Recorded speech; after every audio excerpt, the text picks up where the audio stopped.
Dritan, ajo që po vijet re të paktën gjatë javës fundit ka një shtim të trupave, avionëve, Shtetet e Bashkuara po dislokojnë aeroplan luftarak, sistemet mbrojtjes ajrore, aeroplan mbajtëse me mira trupa në lindjen e mesme, të paktën me që lexojmë.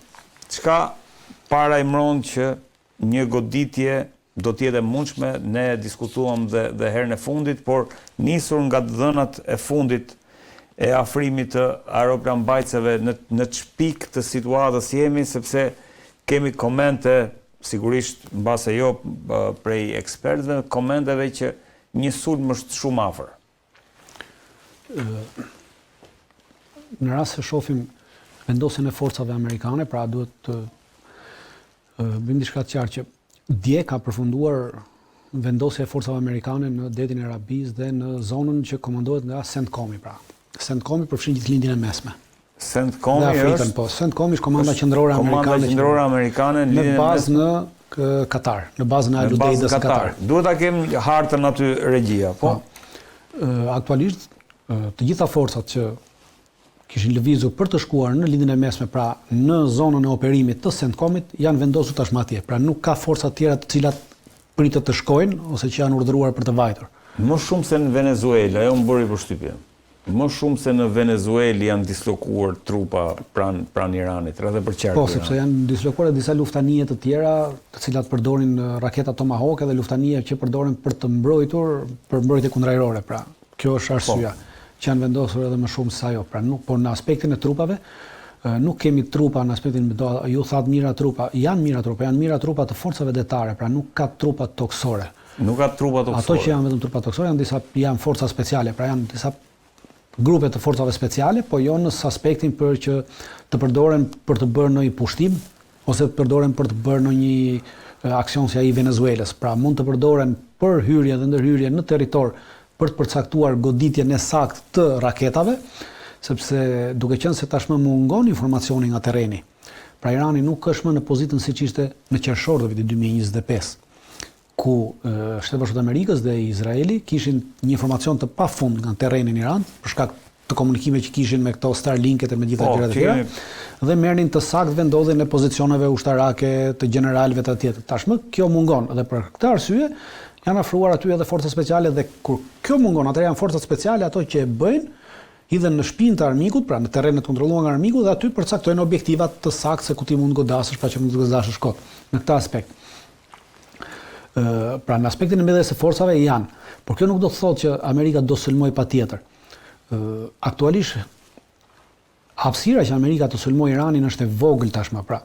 Është e vogël në aspektin, do të kemi një gjë parasysh. E gjitha kjo që ka nisur është në aspektin e një kryqëzate. Pra kemi të bëjmë me një kryqëzatë të pastër, sepse gjitha deklaratat janë për edhe të presidentit amerikan, edhe të senatorëve amerikanë, edhe të gjithë tjerëve janë për ndryshimin e regjimit. Pra, dhe ata e përcaktojnë rënien e regjimit të mullahëve. Pra, në këtë aspekt kemi një regjim islamik. Se shteti islamik është edhe Pakistani, por nuk kemi regjim, nuk drejtohet nga Islami.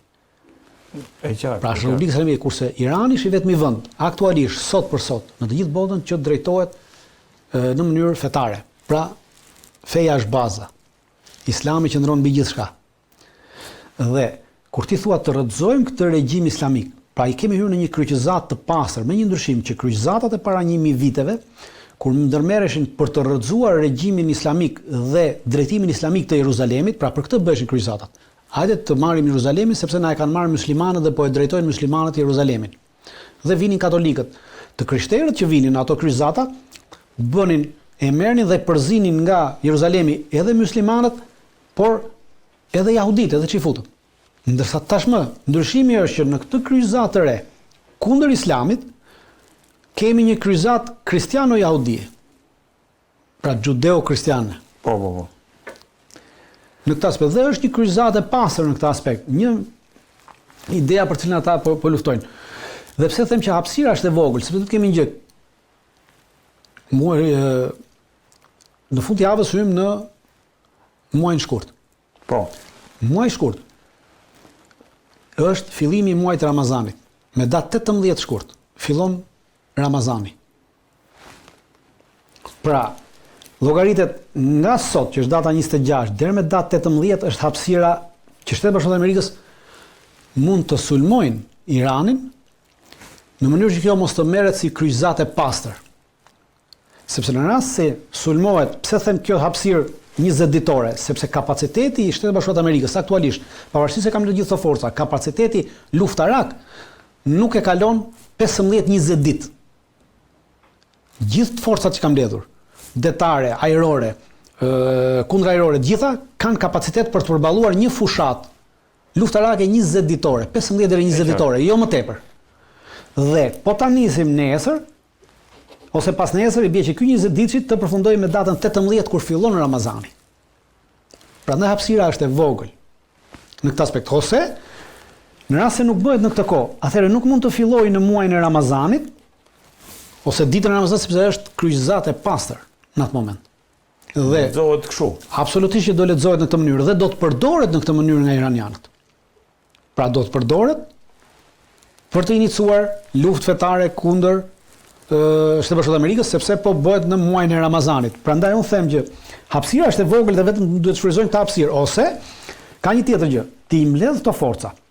Në momentin që i mbledh këto forca, atëherë ti i mban këto forca atje në mënyrë të vazhdueshme. Pra i mban ato forca edhe për një muaj, 2 muaj. Ramazani mbaron me datë 19 mars. Në 20 mars. Në Venezuelë qëndruan 4 muaj. Po, në Venezuelë qëndruan 4 muaj. Edhe këtu mund t'i mbash 4 muaj. Qëndrimi 4 muaj në këtë aspekt është presion psikologjik. Dhe e mban kundërshtarin, pra në këtë rast Iranin, të angazhuar gjatë gjithë kohës. Pra e mban në gatishmëri të plotë, të lartë, në 100% gatishmëri në të gjithë kohën. Dhe kjo shkakton probleme psikologjike, kjo shkakton lodhje, kjo shkakton shumë probleme tjera. Dhe në momentin që ti e shef që këto probleme akumulohen, dhe në momentin që shkaktojnë lodhjen, akumulohen gjithë, atëherë ti je armiku të dobësuar dhe mund ta sulmosh pas 4 muajsh, 5 muajsh, 6 muajsh. Mund të jetë një skenar. Mund të jetë një skenar i lodhjes, që të përdoren në këtë mënyrë, sepse thash, skenari i luftës është vetëm të i hapur, pra skenari i luftës duhet fillojë nesër ose pas nesër dhe të përfundojë me datë 18. Ndryshe pastaj është e pamundur pra amerikanët i shohin dhe amerikanët i shohin shumë këto data, këto gjëra. E qartë. Ndryshe, në rast se fillon më vonë, në rast se fillon në shkurt, në çfarë do lloj që fillohet në shkurt, e zën pjesa e Ramazanit dhe po e zuri pjesa e Ramazanit, kjo do të shihet si luftë fetare, si xhihad për tyre dhe është shumë më problematike pastaj ta mbyllësh. E qartë. Në këtë aspekt, kurse në aspektin tjetër, aktualisht kemi një gjë që pavarësisht mbledhjes tyre forcave, Shtetet Bashkuara të Amerikës aktualisht nuk e kanë humbur edhe iniciativën strategjike, edhe avantazhin strategjik. Kanë humbur avantazhin strategjik? Po, e kanë humbur avantazhin strategjik sepse tashmë kemi një gjë, ti kur shkon në një luftë, pra sulmi në një luftë është sulm surprizë. Surpriza është ajo çfarë ty të jep avantazh në luftë. Në moment që ti humbet surprizën, ti nuk ke më avantazh dhe duke humbur avantazhin, ke humbur iniciativën strategjike. Le të kujtojmë rastin e Ukrainës në vitin 2023, kur për 6 muaj rresht perëndimi me gjithë Amerikën thoshte që do bëjmë kundërofensiv kundër Rusisë në Ukrainë, do bëjmë kundërofensiv dhe thoshin edhe kohën kur do e bënin kundërofensivën. Dhe grumbulluan forcat e gjithashtu dhe kur e bën kundërofensivën, dështuan totalisht pse? Sepse armiku, duke qenë se ti ja bëre të ditur që të bëjnë kundërofensiv, ai mori të gjitha përgatitjet e mundshme dhe ti dështove. Pra, ti humbe iniciativën, ti humbe avantazhin tënd strategjik dhe operacional. E njëjta gjë kemi edhe këtu. Pra, Trumpi ka që një muaj që thotë do ta sulmojmë Iranin, do ta sulmojmë Iranin, është duke mbledhur forca, duke çuar forca dhe Irani është përgatitur për këtë punë. Pra, në këtë moment ti nuk ke më avantazh. Në qershorin e vitit që shkoi, në rast se mbani mend, ishin në bisedime me Iranin dhe nuk nuk tha asnjë moment Trumpi që do ta sulmojmë Iranin. Po. Dhe Irani fjeti gjumë. Dhe kur e sulmuan i gjetën në gjumë generalet ata. Pra, një pjesë generale e vranë në gjumë. Pra, kjo është surpriza. Ti këtë surprizë tashmë ke humbur se ke më këtë surprizë, sepse ti po thua unë do të sulmoj për ditë dhe ai humbet gati. Pra surpriza ka humbur. Në moment që humbet surpriza në çdo lloj veprimtarie ushtarake, ka humbur iniciativa strategjike dhe avantazhi strategjik i joti. Sepse aktualisht armiku të mban në nënvëzhgim. Pra, aktualisht iranianët e kanë në nënvëzhgim gjithë flotën detare amerikane në Gjirin Persik dhe në detin e Arabisë. Po. Pra e ka humbur këtë.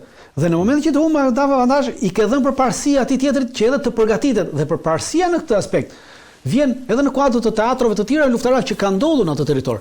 Pra që me fillimin e luftës në Palestinë, në tetorin e vitit 2023, aktiviteti luftarak që bën Houthit kundër gjithë NATO-s dhe Shtetit Bashkuar të Amerikës për një periudhë 2 vjeçare, është një aktivitet i bërë me direktivat e Iranit, pra Irani ka qenë ndihmësi kryesor i hudhve, dhe studiusi kryesor i asaj. Dhe gjithë aktiviteti luftaraku ajror i NATO-s dhe Shtetit Bashkuar të Amerikës ndaj hudhve dështoi totalisht. Pra nuk arritën asnjëherë të arrinte objektivin që të shkatërronte ushtrinë e hudhve, të shkatërronte shtabin e përgjithshëm, forcat armatose aty. Kjo është vërtet derisa patë edhe një armpushim, një paqe. Një paqe të afruar nga amerikanët sepse paqja rezulton nga asgjë.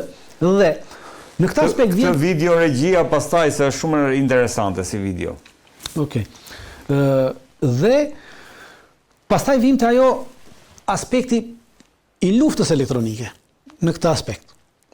Pra, në këto 2 vjet luftë, me të gjithë kapacitetin e luftës elektronike që përdoren Shtetet Bashkuara të Amerikës dhe gjithë NATO, nuk arritin, sepse këtë luftën elektronike e përdor për të bllokuar komunikim kontrollin e komandave, pra komunikimin e komandave, komunikimin në nivel strategjik, operacional dhe taktik. Këtë komunikim. Dhe në moment që e bllokon këtë komunikim, atëherë nuk funksionon në anë operacionale, nuk funksionojnë komandat me njëra tjetrën dhe zinxhiri komandues bie. Në moment që bie zinxhiri komandues, atëherë ti e ke shumë të lehtë që të godasësh çdo lloj grupi dhe ta identifikosh. Kjo nuk u bë dot me hudhët. Pra dështoi në këtë aspekt. E njëjta gjë tashmë, kjo praktik dhe kjo histori është marrë nga iranianët dhe do të përdoret edhe në Iran. Pra mënyra si dështoi. Si dështoi tek hudhët, pikërisht do dështoi edhe këtu sepse e njëjta taktikë dhe njëjta do përdoret edhe nga iranianët edhe më shumë e avancuar. Dhe pavarësisht se ti po bie, pavarësisht se amerikanët kanë prur shumë avion të luftës elektronike, në momentin që të identifikon se ku je, pra je identifikuar se ku je, gjatë gjithë kohës je nën vëzhgimin e radarëve, vetëm një pjesë të avionëve janë avion që nuk i kap radari, pra avionet që nuk i kap radari janë F-35-at. Avion luftarak që ka luftania dhe që ka aeroplan mbajtje, kurse të gjithë avionet e vjetër të luftës elektronike, pra siç është F-15-at, të cilët janë dhe F-18-at që përdoren edhe për luftë elektronike, ata nuk janë radar, nuk janë avion të pakapshëm nga radari. Pra në momentin që ngrihen radari i kap.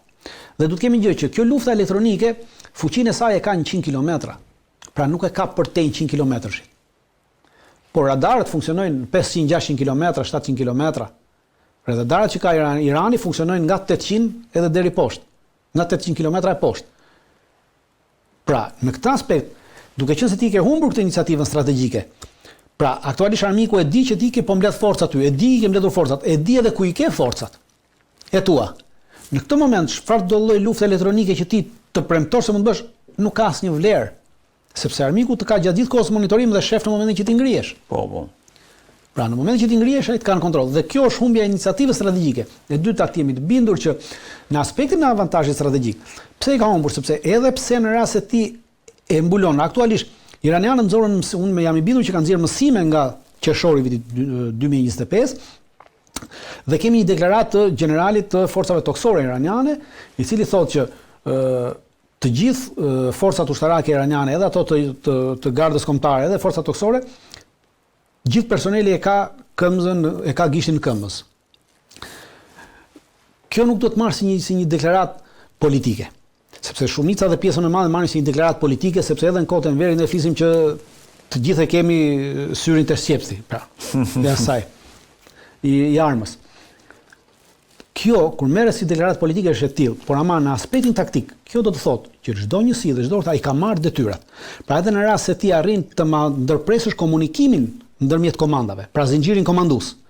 Do të thënë që çdo kush është gati të sulmojë dhe çdo kush e ka marrë objektivin, pra nuk ka më nevojë për të marrë urdhra.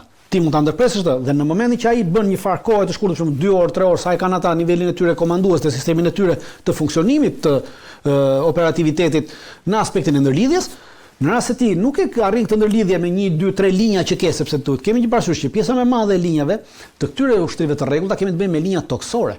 Dhe linja toksore është e vështirë që ti të shkëputësh. Për këtë arsye neve edhe në kohë të regjimit socialist që kishim në Republikën e Shqipërisë, pra diktaturës proletariatit në atë kohë, e lidhja nëpërmjet reparteve ushtarake ishte me linjë toksore e futur nën tokë dhe ishte futur në thellësinë 2 metra, që edhe po të binte bomba mos ta shpërthente, pra mos ta dëmtonte. Pra gjithë komunikimi ishte komunikim me tel nën toksor.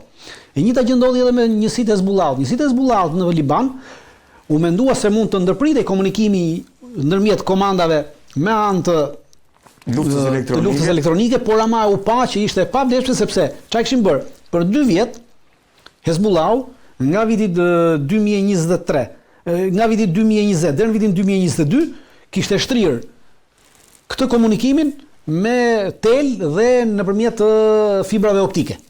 Dhe gjithë komunikimi është i tillë dhe kur Hezbollahu e ka bërë këtë, duhet kemi që parasysh që Hezbollahu është një forcë ushtarake e rezistencës e cila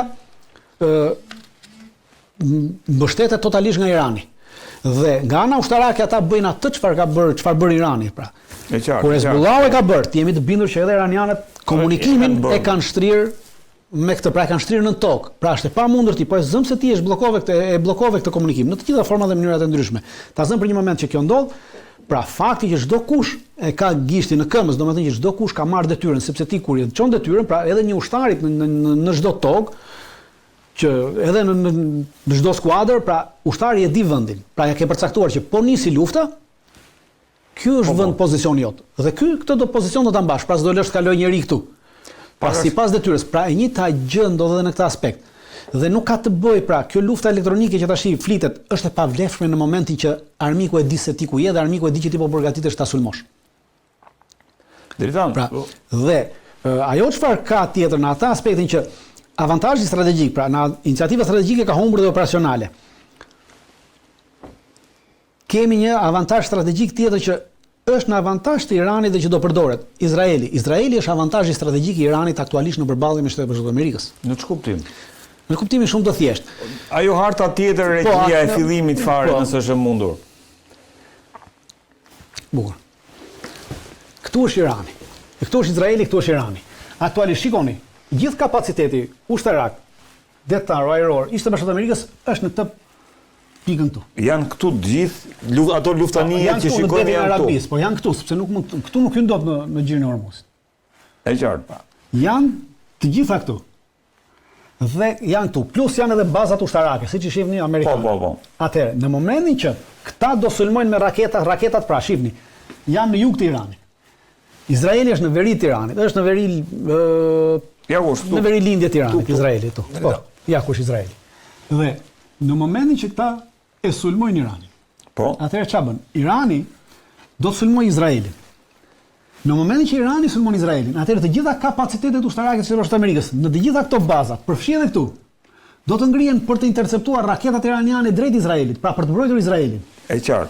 Në këtë moment që ti do të çosh te kapacitetet, ti mbetesh zbuluar në shumicën e kapaciteteve që ke këtu. Pse ka mund raketa Irani që të godas anijet? Ka raketat i godasit gjitha. Janë brenda rrezës goditjes sepse Irani ka raketa që shkojnë mbi aktualisht raketa në masivitet të prodhuara mbi 1800 kilometra dhe të gjitha këto e mbrin. Janë brenda rrezës goditjes. Sepse luftania aeroplanmbajtja është diku rreth 1200 kilometra larg. Pra është brenda rrezës së goditjes me raketa, jo me të gjitha llojet e raketave, pra. Po, e qartë. Po me një pjesë raketave. Dhe në momentin që ti e përqendron gjithë forcën tënde për të mbrojtur Izraelin. Pra, të gjitha këto që kanë në Kipro, gjithë të avionët që ka, edhe avionët e aeroplanmbajtësve, do të fluturojnë për të kapur raketat dhe dronët. Por ama ti e detyruar ta shpërndash sepse të duhet një pjesë të mbash këtu. Pra në rast se ti këtu e ke llogaritur që me gjithë të forcën që ke, janë diku 120 avion. Pra me 120 avion këtu, ti e ke llogaritur që me çfarë do lloj sulmi me dronë dhe me të tjera, sepse për dronët do përdorësh avionët, nuk mund të përdorësh mbrojtje kundërorë për dronët, sepse një dron kushton 10.000 euro, një raketë mbrojtjes kundërorë kushton 1 milion euro. Dhe kjo shkatëron. Pra, për këtë duhen përdorur avionët. Por ti Amerika ka llogaritur që me 120 avion që ka këtu, në sulmin s'e di që sulmi i parë i iranianëve ndaj këtyre vendodhjeve detare do të jetë me dron, pra vala e parë është gjithë një dron. Siç do në Izrael. Dhe ti duhet ngresh. Po në rast se ky do të lëshojë ta zëm 300 dronë ose 500 dronë si ka lëshuar ndaj Izraelit. Pra ti me 120 avione ke llogaritur, por ai të lëshon 500 dronë këtej, të lëshon edhe 500 dronë këtej. Dhe gjithë kapaciteti që ke ti, me gjithë avionët janë diku 150 në gjithë rajonin. Atëherë ti detyruar të ndash pjesën sigurisht ta ndash gjysmë për gjysmë, pra 60 avion ti çoshtu do të thonë që ti kapacitetin e këtyre 500 avionëve që 500 dronë që ke llogaritur, ti nuk e mbulon dot gjithin. Pra një pjesë e dronëve do të kalojnë, dhe mjafton që vetëm një dron të kalojë. Dhe vetëm një dron iranian të kalojë, do godasë qoftë edhe një nga anijet amerikane, çdo qoftë. Në këtë moment, Shtetet Bashkuara të Amerikës e kanë humbur jo vetëm iniciativën strategjike, por kanë humbur iniciativën hegemonike në rajon. Pra i tregoj gjithë që Shtetet Bashkuara të Amerikës atë që psojnë me Izraelin, pra Izraeli humbet konceptin strategjik politik që Izraeli konsideroi një territor i paprekshëm, një shtet i paprekshëm nga gjitha vendet arabe, dhe Irani i tregoi që Izraeli jo vetëm që është i paprekshëm, por është edhe i goditshëm. Dhe në këtë moment Këtë aktualisht hegemonia e ka vetëm Shtetet Bashkuara të Amerikës, që Amerika ka treguar që dhe në momentin që kjo goditet, e humbet edhe Shtetet Bashkuara të Amerikës këtë idenë politike që Shtetet Bashkuara të Amerikës dhe ushtria amerikane është e paprekshme dhe e pazgjidhshme. Në momentin që ata godasin një anije, dy anije, por qoftë edhe një anije të godasin, dhe ta godasin në rrugëm, tregon që nuk janë të pazgjidhshëm dhe në këtë moment kanë humbur çdo lloj iniciative politike, hegemonike, strategjike, taktike, operacionale. Dhe kjo pastaj do të çojë edhe vim në aspektin politik. Në aspektin politik, sepse varet si do funksionojë goditja.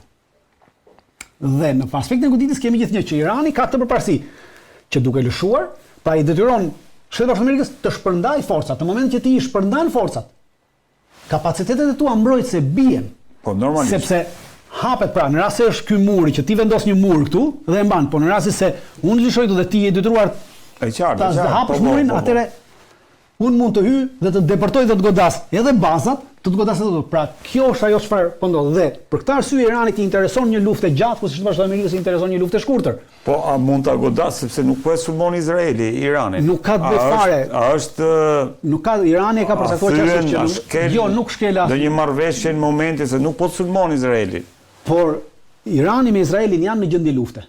A janë në gjendje lufte, okay. Dhe janë në gjendje lufte që nga viti 2023, jo nga viti 2025, në 2023 në zaman kur Izraeli sulmoi ambasadën iraniane në Siri, në atë moment quhet luftë.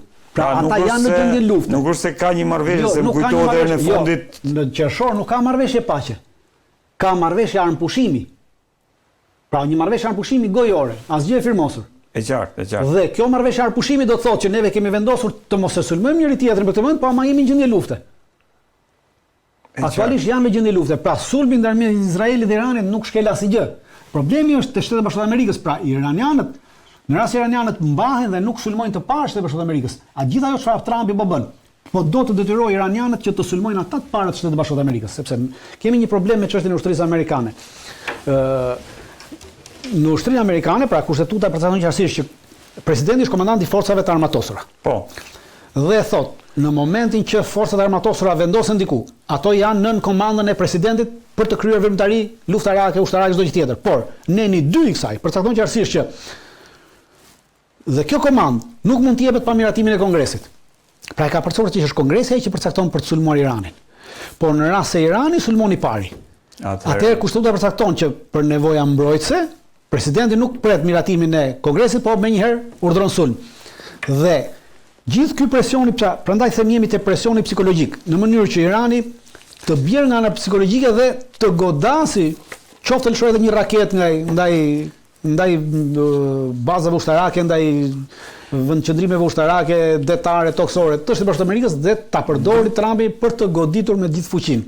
Sepse në rast se e bën atë pa miratimin e Kongresit, atëherë Trumpi në rast se deli sukses nuk ka për të pasur në këtë punë, pra nuk është se është një sukses, po qëse nuk është, jemi gjithnjë, po flasim për një përplasje të pa koordinuara nga palët. Pra jemi duke folur për një përplasje të pa koordinuar nga palët. Pa koordinuar, e qartë, se përcaktuam mendimi im është që përplasja do të jetë e koordinuar. Pra në përplasje të koordinuar, pastaj shohim teatr edhe flasim, por në një përplasje të pa koordinuar. Në momentin që kjo ndodh, dhe në momentin që iranianët arrin të godasin një anije amerikane, prej atij momenti, Trumpi është person i humbur politikisht në Shtetet Bashkuara të Amerikës dhe rrezikon edhe të shkojë në impeachment totalisht menjëherë, sepse rrezikon jetën e ushtarëve amerikanë pa qenë në luftë me Iranin.